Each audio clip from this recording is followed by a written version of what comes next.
Reece's failed rescue of Trinity triggers past trauma, Liana's death. He fears repeating his mistake. Vincent urges him to focus on Trinity, not ghosts. The group prepares to infiltrate the Warlock stronghold again. Trapped Trinity hears a faint voice promising rescue, igniting hope, and hinting at a change within her. How has Trinity changed? Is the voice real? Can they break the dark magic? Trinity's eyes flickered open, her vision adjusting to the dim glow of enchanted torches lining the cold stone walls.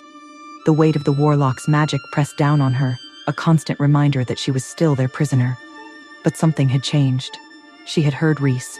For the first time since she'd been taken, the darkness didn't feel so suffocating. The Warlocks noticed. Their whispers grew frantic, their spells shifting. They had bound her to something ancient, but bonds could break. And Trinity could feel it now, just a sliver, a crack in the chains wrapped around her soul.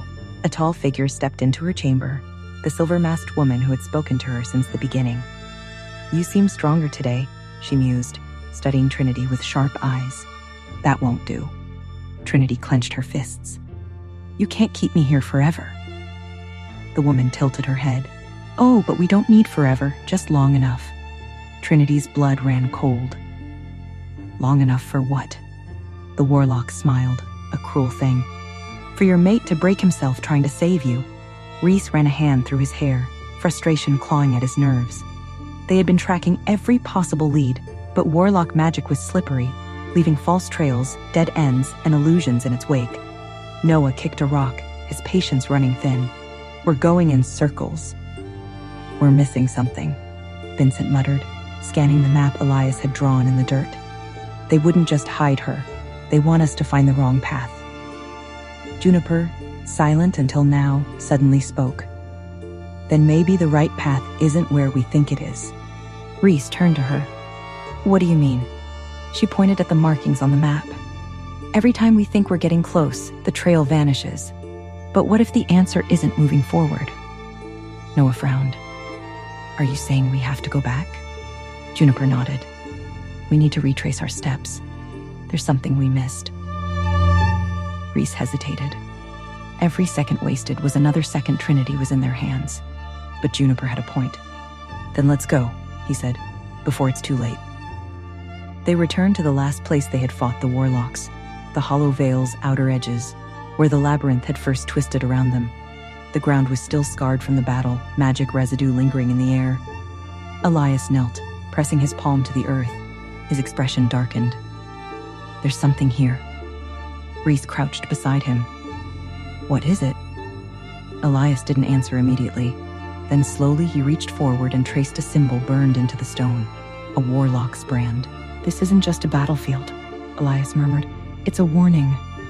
Vincent narrowed his eyes. "A warning for who?" Elias met his gaze. "Us." The symbol pulsed beneath their feet, and the world shifted. One moment they were in the ruins. The next, the ground beneath them crumbled, and the sky folded in on itself. The world twisted like a living thing, dragging them down into a chasm of shadows and fire. Reece hit the ground hard, rolling onto his feet instantly.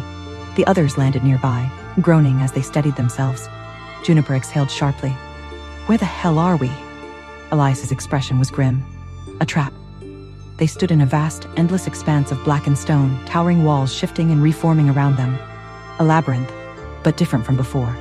This one wasn't meant to confuse them. It was meant to break them. A voice echoed through the corridors. "You took too long." Reece's blood ran cold. "Trinity?"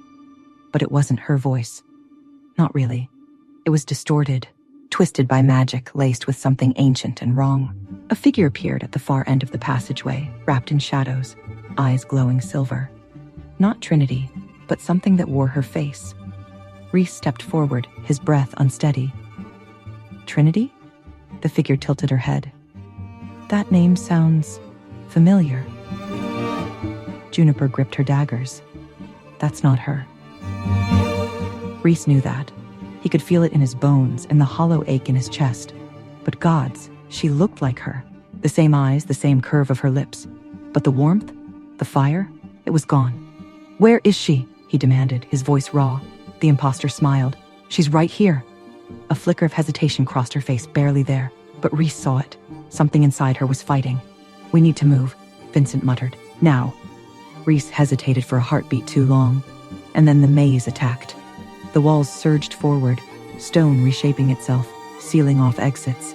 The imposter lunged, moving faster than any of them expected. Reece dodged just in time, his heart pounding. This wasn't Trinity, but whatever she was, she knew him, and she wasn't letting him leave without a fight. Reece fought the imposter, a twisted reflection of Trinity, in a labyrinth designed to break them. Each blow was a desperate plea, a race against time. The imposter's eyes flickered, a hint of Trinity's struggle, but the labyrinth's walls closed in, the darkness deepening. "You can't save her," the imposter hissed. "She's already mine." The world dissolved. Can Reece save Trinity? Will they escape? What is the imposter? Hey, I am Trinity. Want to know what happens next? Then click the link in the description below and download the Pocket FM app and listen to the exciting episodes of Chosen by Fate, Rejected by the Alpha,